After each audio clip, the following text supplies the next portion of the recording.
I heard today on Jeremy Kyle this morning on TalkTV that it's National Vegan Day. Which is hilarious. I'm a vegan and I didn't even know it's National Vegan Day, so they've done a brilliant PR job. I haven't been able to establish if that's actually true. It might be National Vegan Week. It might just be Jeremy having a go at vegans. No, it was the woman who was on who said it was National Vegan Day, but she was a vegan. Anyway, there's some talk now that we should have health warnings on meat, and we should have now... I mean, we've already been through the calorific business, haven't we? Where you go into a restaurant and you look and see how much the hamburger is going to cost you on your Which really puts you off your meal. You know, when you go out, you know, a restaurant meal is a treat.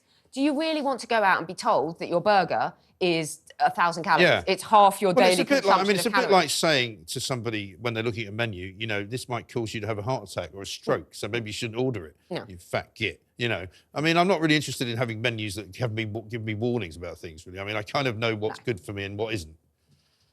And the whole nutritional information thing is a bit of a, you know, it's red herring. It's very red herring. It's controversial. Soused herring. The weird thing about this is that they want to put climate change warnings on the side of food. I mean, I cannot imagine anything which would irritate people more than climate change warnings. So basically, so if you eat this, you might come out and there'll be a rainstorm, which will be worse than it would have been if you hadn't eaten. Exactly. What a load of you know, the production of animals, the consumption of meat is terribly damaging to the planet. So these boffins at Durham University have decided that climate change warnings are the way to go.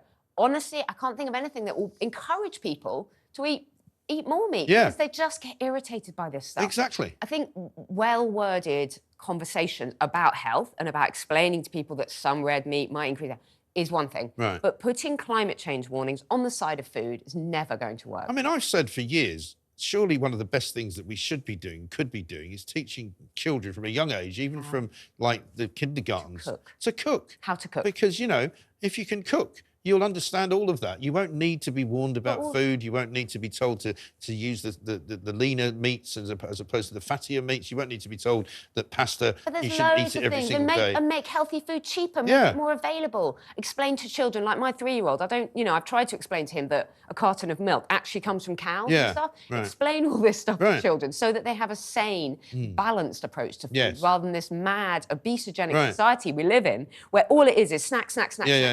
Cafes, restaurants all around you, airports just throwing food at you. Just keep eating all day. Just keep eating all day, never be hungry, so they don't know what hunger or fullness is or anything. And then scream at them that they're all obese, everyone's going to die by the age of 40. I mean, it's totally out of balance. I mean, I'm not, again, much of an enthusiast for sort of too much regulation, but certainly it seems as though the food business has kind of exploded out of all control. When you walk into a petrol station, for example, and you have literally an entire rack of chocolate. Because you can't drive 5 miles without picking up something. But also, you can't also just have one kind of chocolate. You have to have about 15 different varieties of each one.